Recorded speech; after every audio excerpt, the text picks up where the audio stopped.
الحمد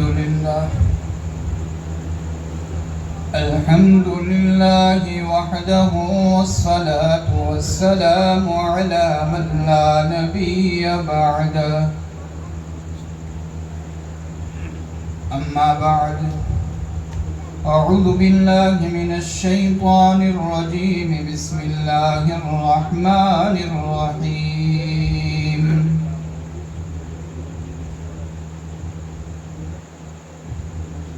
وتعاونوا على البر والتقوى ولا تعاونوا على الإثم والعدوان إن الله شديد العقاب قال النبي صلى الله تعالى عليه وسلم نعمتان مغبون فيهما كثير من الناس الصحة والفراغ قال النبي صلى الله تعالى عليه وسلم خيركم من تعلم القرآن وعلمه أو كما قال عليه الصلاة والسلام 3 مرتبہ درود شریف جناب نبی کریم صلی اللہ علیہ وسلم پر پیش کر دیں. اللہم صلی علی سیدنا محمد النبی الامی وعلی آلہ وسلم تسلیما. اللہم صلی علی سیدنا محمد النبی الامی وعلی آلہ وسلم تسلیما. اللہم صلی علی محمد النبی الامی وعلی آلہ وسلم تسلیما. اسٹیج پر رونق افروز علماء کرام،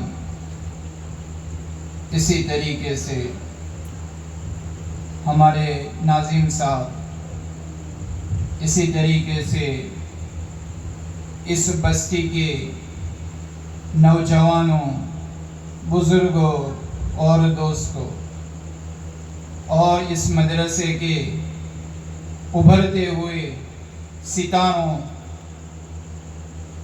الحمدللہ جب سے جلسے کی ابتدا ہوئی اس وقت سے لے کر ابھی تک ناظم صاحب کی ندامت اسی طریقے سے گجرات سے تشریف لائے ہوئے ایک ابھرتے ہوئے نعت خواہ جو پہلی مرتبہ آپ کی بستی کو یہ شرف حاصل ہو رہا ہے. ویسے تو گجرات کی مختلف جگہوں پر ان کے نعت شریف کے پروگرامات ہوتے ہیں، لیکن ایک نئی بات وہ اللہ نے آپ کے مقدر میں عطا کی کہ قاری صاحب یو پی جو آپ کا اسٹیٹ ہے، آپ لوگوں کا جو اسٹیٹ لگتا ہے یو پی، اس سرزمین پر سب سے پہلی مرتبہ جناب نبی کریم صلی اللہ علیہ وسلم کی شان مبارک میں اور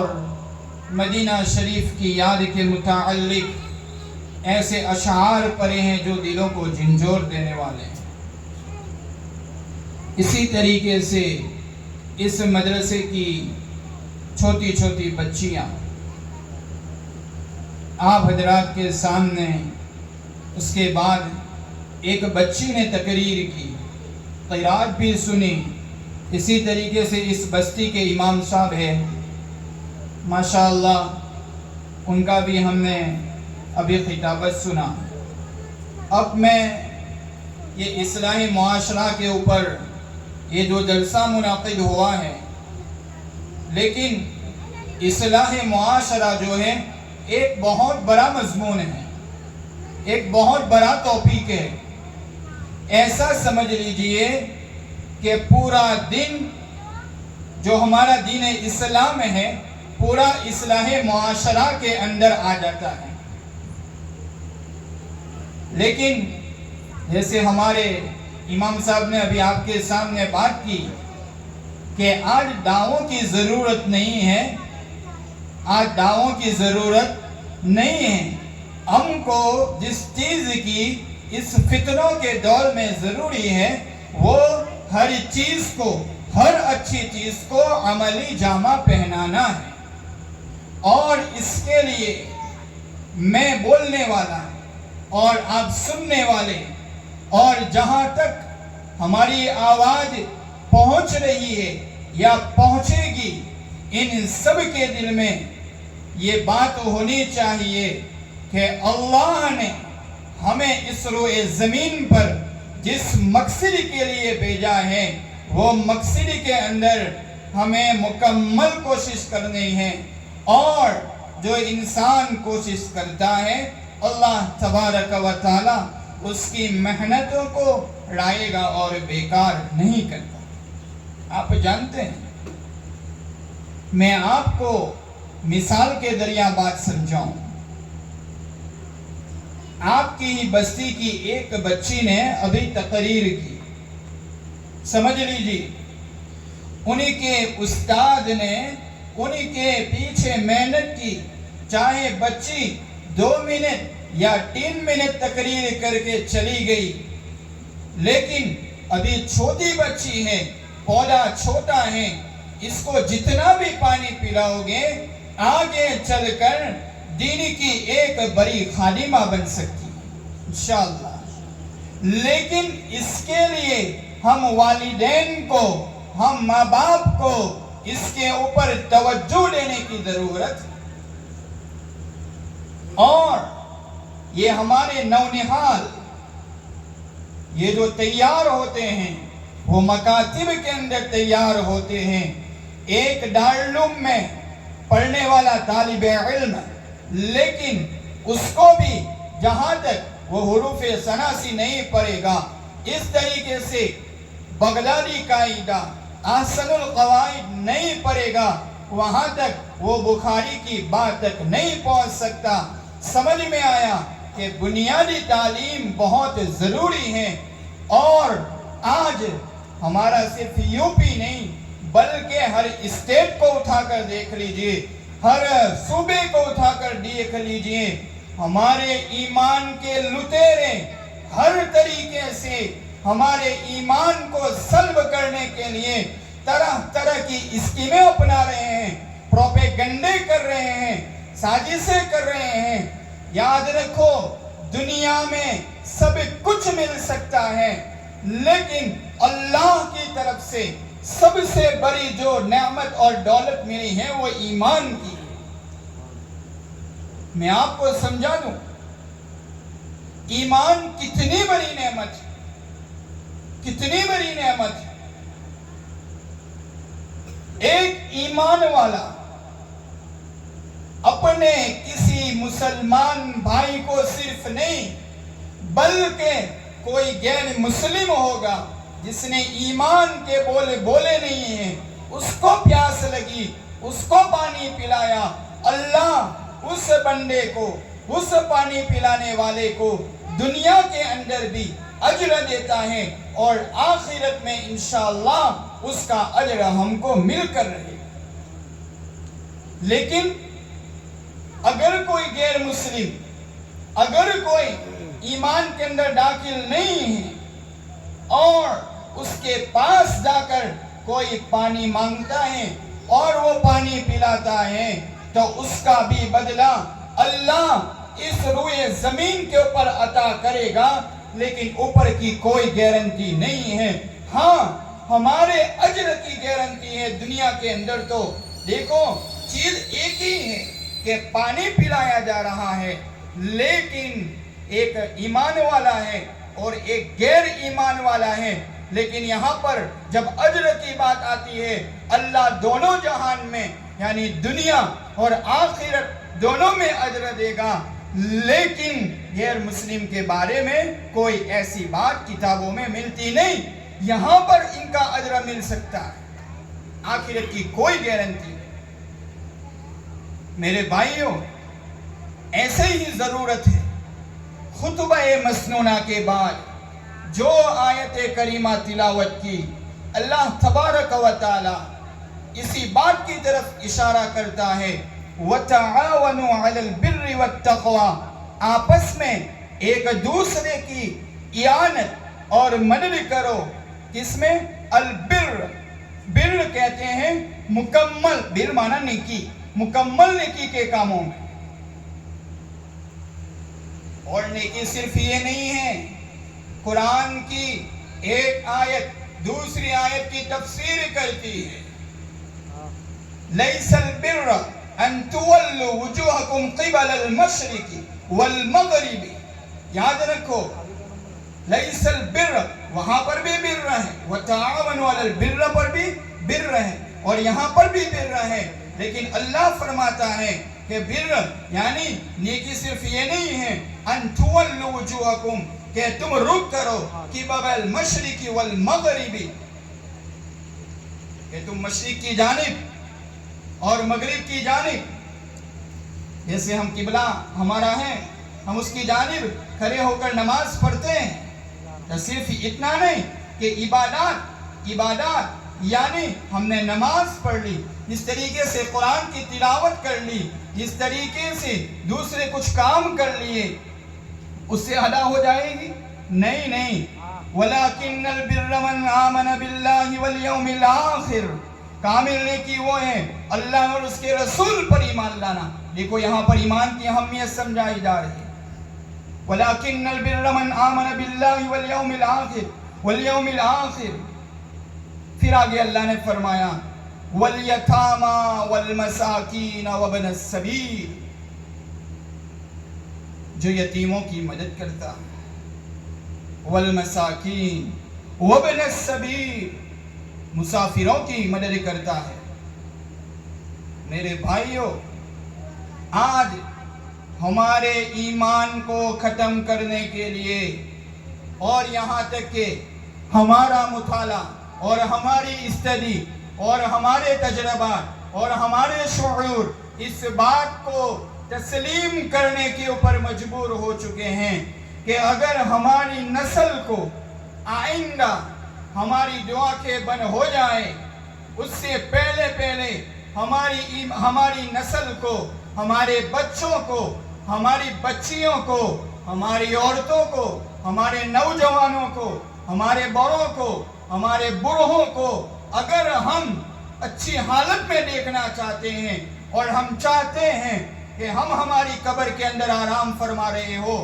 اور ایک طریقے سے ہماری اولاد ایصال ثواب ہمارے لیے کر رہی ہو، تو میرے بھائیوں مکاتب کی محنت کو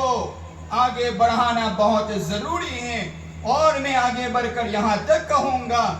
یہاں تک کہ ہمارے گجرات کے ایک بہت بڑے مفتی فاروق صاحب برودوی دامت برکاتہم، ایک بہت مشہور ادارہ ہے، دارالعلوم فلاح دارین ترکیسر کے وہ بخاری شریف پڑھانے والے استاد ہیں. اس طریقے سے دارالعلوم عقل قوا کے بھی وہ استاد حدیث ہیں. ایک جگہ پر مکاتب کی اہمیت کے عنوان پر بات کرتے ہوئے حضرت نے ارشاد فرمایا، اے لوگوں، اے نوجوانوں، اے والدین، اگر تم کو اس روئے زمین کے اوپر اپنی اولادی کی ایمان کی فکریں ہیں تو اپنے بچوں کے لیے مکاتب کا انتظام کرو، اور مکاتب کے لیے اگر ضرورت پڑے اور جگہ نہیں ہے تو اپنے گھروں کو بھی بیچ ڈالو، اور گھروں کو بیچ کر بھی اپنے بچوں کو مکتب کے لیے بھیجو. میرے بھائیوں، یہ یقین کے ساتھ کہہ سکتا ہوں، صرف یہ یوپی کی سرزمین نہیں بلکہ جون سے بھی اسٹیٹ کے اندر تم چلے جاؤ، مکتب کے بچے کو ہم کھڑا کر کے پوچھیں گے، اے بیٹے بتا کہ وضو کے فرائض کتنے ہیں، وضو کے سنتیں کتنی ہیں، آب زمزم پینے کی دعا کیا ہے. میرے بھائیوں، یہ بچے ہم کو بتلائیں گے، لیکن ہم بوڑھے، ہم نوجوان جس کی عمر 25 سال ہے، 30 سال ہے، 35 سال ہے، دین سے دوری کی وجہ سے ان کو وضو کے فرائض بھی معلوم نہیں ہیں، اور جس کو وضو کے فرائض معلوم نہ ہو اس کی نماز کیسے ادا ہو سکتی ہے؟ ہم نے سیکھنے کی بھی فکر نہیں کی. مولانا علی میاں ندوی رحمت اللہ علیہ فرمایا کرتے تھے کہ کہ ہندوستان کے مکاتب کو انہی کی حالت پر رہنے دو، انہی کی حالت پر رہنے دو۔ اگر ہندوستان کے مکاتب کو صحیح سالم چلنے نہیں دیا، بیچ میں ٹانگیں اڑائی اور بیچ میں رکاوٹیں بنی، تو یاد رکھو جس طریقے سے اسپین کے حالات ہو سکتے ہیں، جس طریقے سے بخارا کے حالات ہو سکتے ہیں، دوسرے ممالک کے حالات جس طریقے سے ہو سکتے ہیں، وہ حالات یہاں پر بھی آ سکتے ہیں۔ ابھی وقت گیا نہیں ہے۔ ہم کو ضروری ہے کہ ہمارے بچوں کو جو مکاتب چلتے ہیں اور مکاتب کے اندر اساتذہ اپنے بچوں کو تعلیم دینے کے لیے بیٹھے ہوئے ہیں، تو ہمارے بچوں کو پابندی کے ساتھ مکاتب کے اندر بھیجی۔ 5 سال کی عمر ہو جائے بچے کو مکتب کے اندر بھیجو، اور بچے کا سب سے پہلا مکتب جو ہے اس کی ماں کی گود ہے۔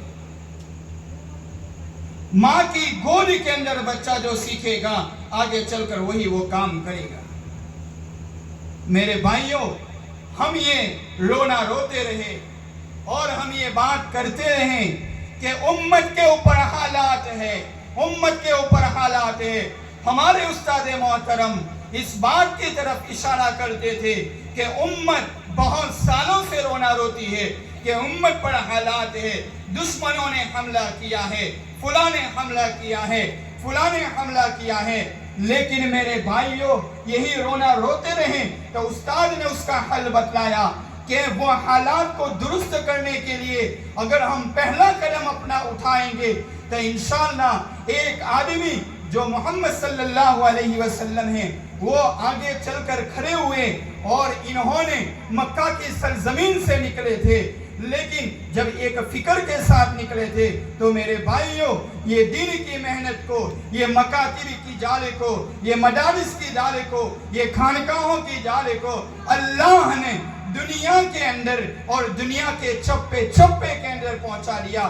میرے بھائیوں، مجمع کے اعتبار سے یہ چھوٹا سا مجمع ہے، اور مکتب کے اعتبار سے ابھی کچھ 70 یا 80 بچے تعلیم حاصل کر رہے ہیں، لیکن میرے بھائیوں، ان آنکھوں نے وہ منظر بھی دیکھا ہے، اور آپ لوگ جانتے ہو کہ ہمارا گجرات کا علاقہ خوشحال علاقہ مانا جاتا ہے، لیکن بھائیوں میں نے ایسے علاقوں کی میں آپ کو زیارت کروا سکتا ہوں جہاں پر مسلمانوں کے 100 200 گھر ہیں، لیکن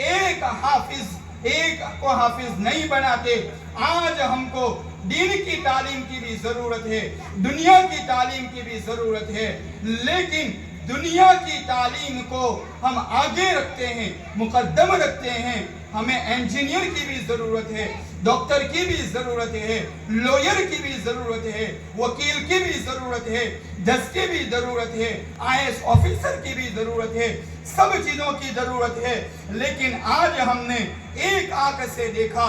حالانکہ ہم کو 2 آنکھوں سے دیکھنا چاہیے تھا کہ ہم وکیل بنا رہے ہیں۔ کیا وہ وکیل صاحب ہمارا جو ہے وہ تو دنیا کے اعتبار سے ہیں، لیکن وہ دینی ماحول کے ساتھ، دعوت و تبلیغ کے ساتھ یا علماء کے ساتھ جڑا ہوا ہے کہ نہیں؟ میرے بھائیو، بہت ضرورت ہے۔ اور آج کے موقع پر اور آج کے اس مختصر سے اجلاس میں مکاتب کی اہمیت پر اس بات کے اوپر بھی روشنی ڈالوں گا، جیسا کہ میں نے نبی کریم صلی اللہ علیہ وسلم کا مبارک فرمود پڑھا۔ قال النبی صلی اللہ تعالی علیہ وسلم خیرکم من تعلم القرآن وعلمہ۔ اللہ کے نبی صلی اللہ علیہ وسلم ارشاد فرماتے ہیں، تم میں سے بہترین انسان وہ ہیں جو قرآن کو سیکھے اور سکھائے۔ اس سے یہ بات ثابت ہو گئی کہ دنیا کے اندر سب سے بہترین اگر کوئی جماعت ہے تو وہ قرآن کو سیکھنے اور سکھانے والے۔ ہمارے لیے مکاتب کے ساتھ جڑنا بہت ضروری ہے، اور اسکولوں کی تعلیم میں، اسکولوں کے کورس میں، اسکولوں کے نصاب میں ہمارے بچوں کو ایسی پویم پڑھائی جا رہی ہے، ایسے لیسن پڑھائے جا رہے ہیں جو ہمارے نونہال بچے ایک کوڑی سلٹ کی طرح ہوتے ہیں۔ جس طریقے سے ہم کوئی چیز لکھتے ہیں، کوڑا کاغذ ہوتا ہے، اس کے اندر ہم جیسا لکھتے ہیں ویسا اس کے اندر لکھا ہوا آئے گا۔ میرے بھائیوں، یہ ہماری قوم کے بچے ہیں، انہی کو پہلے سے بنیادی طور پر اگر ہم دین اسلام کے ضروری عقائد اور ضروری باتیں اگر ہم ان کو سیکھنے کے لیے مکتب کے اندر بھیجیں گے تو آئندہ ہم اس کی گارنٹی دے سکتے ہیں کہ انشاءاللہ مرتے دم تک وہ ایمان کی حالت کے اندر باقی رہیں گے انشاءاللہ۔ ضروری ہے، اور آج کے اس اسٹیج سے یہ بھی دعوت دوں گا کہ وَلَا تَعَاوَنُوا عَلَى الْإِثْمِ وَالْعُدْوَانِ، بہت خطرناک گناہ ہے میرے بھائیوں۔ ایک ہوتا ہے کتابوں کا علم اور ایک ہوتا ہے دنیاوی چیزوں سے جو تجربہ ملتا ہے ان کا علم، دونوں کے اندر بہت بڑا فرق ہے۔ کیسے؟ مثال سے سمجھیے، مثال سے سمجھنے کا مطلب فور ایگزامپل یہ سمجھ لیجئے کہ ہم نے قرآن کے اندر حدیث کے اندر جو باتیں پڑھی ہے کہ دنیا مرنے سے پہلے یہ فتنے قائم ہونے والے ہیں، دجال کا فتنہ نکلے گا، امام مہدی کا ظہور ہوگا، حضرت عیسیٰ علیہ السلام تشریف لائیں گے۔ یہ بہت ساری عقیدے کی باتیں ہیں، تحفظ ختم نبوت ہے کہ ہمارے نبی صلی اللہ علیہ وسلم کے بعد کوئی نبی نہیں، یہ ہمارا عقیدہ ہے۔ لیکن آج ایک پڑھا ہوا انسان میرے بھائیوں مکتب کی تعلیم حاصل نہ کرنے کی وجہ سے ایسے اور دنیا کے چند کوڑیوں کے خاطر اپنے ایمان کے سودے کر رہے ہیں، اور گجرات میں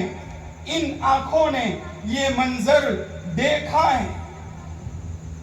ہم کو جب بتلایا جاتا ہے کہ دیکھو یہ تحفظ ختم نبوت کا اجلاس رکھنا بہت ضروری ہو چکا ہے، ہمارے نوجوان مردوں کو، نوجوان عورتوں کو تحفظ ختم نبوت کے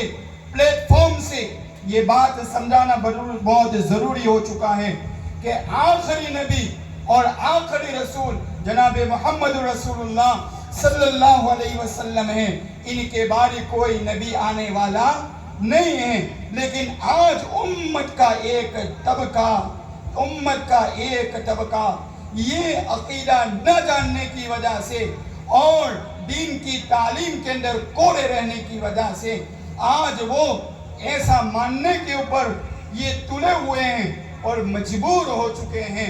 دنیا کے چند پیسوں کے خاطر کہ محمد صلی اللہ علیہ وسلم کے بعد یہ نبی ہے۔ میرے بھائیوں ہیں، کل قیامت کے دن، کراولی والوں، کل قیامت کے دن اللہ کے نبی نے ہم کو، جب ہم ان کے نبی صلی اللہ علیہ وسلم کے سامنے آئیں گے، ہم کو پوچھ لیا، بتا تو عالم تھا، بتا تو تیری بستی کا امیر تھا، بتا تو یہ چیز جانتا تھا، تو وقت کا مفتی تھا، تو وقت کی ضروری عقائد کی باتیں جانتا تھا، لیکن یہ کیسے ہوا؟ تیری بستی کے اندر رہتے ہوئے تو ان کو وضو کے فرائض نہ سکھا سکا، ان کی نماز نہ صحیح کرا سکا۔ میرے بھائیو بہت کوڑے ہیں، بہت کوڑے ہیں۔ میں کہوں گا اور میں اس پلیٹ فارم سے یہ بات اور بڑی مبارکبادی دیتا ہوں یہاں کے ناظرین صاحب، اور خود بھی ناظرین ہیں، ہماری زبان میں معتمین صاحب کہ حافظ ناظرین صاحب جو میرے پاس پڑھے ہوئے ہیں الحمدللہ، لیکن وہ اللہ کا بندہ اپنے رفقا کے ساتھ مل کر اس بستی کی جو فکر کر رہا ہے۔ میرے بھائیوں، میرے رفیق ہم سفر قاری صاحب کو میں نے سفر میں آتے ہوئے یہی باتیں بتلائی، ہم ایسی بستی کے اندر پہنچ رہے ہیں کہ جہاں پر اس چیز کا غلبہ ہے، لیکن قاری صاحب یاد رکھو ہم گجرات سے سفر کرتے ہوئے ہم آگرہ کی سرزمین پر پہنچ رہے ہیں، مجمع چھوٹا سا ہوگا، چند علماء کرام جمع ہوں گے، چند مجمع ہوگا، لیکن یاد رکھو اس بندے کی جو محنت ہے، جس طریقے سے حضرت ابراہیم نے اپنے باپ کی نہیں چلنے دی، آزر کی نہیں چلنے دی، بتوں کی سرپرستی اور بتوں کو جو پوجتے تھے، لیکن توحید کا جو للکارا ہے اور توحید کے جو نعرے، رسالت کے جو نعرے انہوں نے بلند کیے ہیں. دعا کرو ہم ہمارے شاگرد کو، ہم آپ کی بستی کے ایک ابھرتے ہوئے نوجوان حافظ صاحب کو یہ اس بات کی دعا کرتے ہیں، انشاءاللہ یہ تم پرچم کو لے کر اٹھے ہیں، کراولی کی یہ سرزمین ایک وقت انشاءاللہ گواہی دیں گی، بڑا مجمع ہوگا اور لاکھوں کی تعداد کے اندر یہاں سے علماء کرام، حفاظ کرام، مفتیان کرام، قرائے کرام اور دنیاوی تعلیم کے ساتھ ساتھ دینی تعلیم اور دعوت و تبلیغ کے ساتھ چلنے والے ساتھی بھی انشاءاللہ اس سرزمین سے پیدا ہوں گے انشاءاللہ. بہت پیداوار کی ضرورت ہے، بہت پیداوار کی ضرورت ہے. ہمارے گجرات کے اندر مکاتب کی جو جال بچھی ہوئی ہے، مکاتب کی جو جال بچھی ہوئی ہے میرے بھائیوں، ایسی جال بچھائی ہوئی ہے کہ اگر کوئی انسان کسی کے ایمان پر حملہ کرنا چاہتا ہے تو 100 مرتبہ سوچنا پڑتا ہے. بھگایا ہے شکیل بن حنیف کے فتنوں نے. میرے بھائیوں کیا ہے فتنہ؟ میں اس پلیٹ فارم سے ہمارے ناظم صاحب جو ہے مفتی حنظلہ صاحب، اس طریقے سے میرے پاس پڑے ہوئے دوسرے جو یہاں کے استاد بھی ہے، مولانا صغیر صاحب، جامع مسجد کے امام صاحب، اور تمام کو مل کر مولانا امام صاحب نے جو آیت کریمہ پڑھی اس کا خلاصہ 1 منٹ کے اندر بیان کر دوں. وَاعْتَصِمُوا بِحَبْلِ اللَّهِ جَمِيعًا وَلَا تَفَرَّقُوا وَاذْكُرُوا نِعْمَةَ اللَّهِ عَلَيْكُمْ إِذْ كُنْتُمْ أَعْدَاءً فَأَلَّفَ بَيْنَ قُلُوبِكُمْ فَأَصْبَحْتُمْ بِنِعْمَتِهِ إِخْوَانًا. میرے بھائیوں، اس آیت کے مصداق بننے کی ہم کو ضرورت ہے. آج تک ہم سے جو رکاوٹیں ہوئی، آج سے ہم تک جو بھی ہمارے علماء کرام کے بارے میں اس طریقے سے دین کے حفاظ کے بارے میں، مدارس کے بارے میں، مکاتب کے بارے میں، دارالعلوم کے بارے میں ہماری زبان چل پڑی، لیکن آج سے یہ نیتیں کرو، یہ مجمع، یہ بڑے بڑے، یہ بچے، یہ علماء، آج ہم سب مل کر ایک نیت یہ کرتے ہیں، انشاءاللہ آج تک جو بھی ہو گیا اللہ کے پاس توبہ کرتے ہیں، معافی مانگتے ہیں. ہم سے جہاں تک ہو سکے گا ہماری دعا کے بن ہونے تک ہم ہمارے گاؤں کے مکاتب کو لے کر چلنے کی، اور جو انسان اور جو گھر کے افراد اور جو کمیونٹی اور جس شہر کے لوگ جس بستی کے لئے ایک پلیٹ فارم پر آ جاتے ہیں اور تفرقہ بازی کو چھوڑ کر ایک پلیٹ فارم پر آ کر محنت کرنے کی جب کوشش کرتے ہیں، وَأَنَّ سَعْيَهُ سَوْفَ يُرَىٰ. قرآن خود گواہی دیتا ہے تمہاری کوششوں کو تم عنقریب دیکھو. دیکھو آج کے پلیٹ فارم سے یہ مکتب کو ضرورت پڑے پیسوں کے حساب سے بھی، ضرورت پڑے اپنے مشوروں سے، ضرورت پڑے اپنی جس چیز کی صلاحیت سے ضرورت پڑے قربان کر دو، کیونکہ تجربات سے جو چیز سامنے آتی ہے وہ اثر کرتی ہے. ہمارے یہاں یہ بات چل پڑی ہے تو میری ذہن میں ایک بات گردش کر رہی ہے، تو میں آپ لوگوں کے سامنے وہ بھی پیش کر دوں. ہمارے گجرات میں جس بستی کے ہم رہنے والے ہیں وہاں پر ایک ادارہ تقریباً 30-35 سال پہلے شروع ہوا. کتنے سال پہلے؟ 30-35 سال پہلے شروع ہوا. ہماری خالہ جان جب ہم عالم بن رہے تھے، تقریباً 4 سال ہمارے عالم بننے کے ہو چکے تھے، 5ویں سال میں تھے، اور گھر پر آئے. گھر پر آ کر جیسے ہم ہمارے بچوں کو چھوڑتے ہیں، یو پی کے بچے گجرات میں پڑھتے ہیں، گجرات کے بچے دیوبند، سہارنپور، لکھنؤ پڑھنے آتے ہیں، اور ہمارے دنیاوی لائن کے اعتبار سے بچے دہلی پڑھنے جاتے ہیں، یا ممبئی پڑھنے جاتے ہیں یا فورن جہاں پر بھی پڑھنے جاتے ہیں، ماں باپ اپنے بچوں کی فکر کرتے ہیں، بیٹا وہاں کا حال کیسا ہے، کھانا پینا صحیح ملتا ہے کہ نہیں، کپڑے کس طریقے سے دھوتے ہیں، کتنے بجے اٹھتا ہے، پڑھائی کیسی چل رہی ہے۔ لیکن میرے بھائیوں، دنیا کی ہر یونیورسٹی کے اندر سے اچھی خبریں ملے گی آپ کو اور اچھے حالات میں ہوں گے، لیکن مدرسوں کے اندر پڑھنے والے بچوں کو آپ رات کو 10 بجے کے بعد جب آپ میٹھی نیند اپنے بستروں پر لے رہے ہوتے ہیں یا اپنی سونے کی تیاریاں کرتے ہیں، آپ تو دن بھر محنت مزدوری کر کے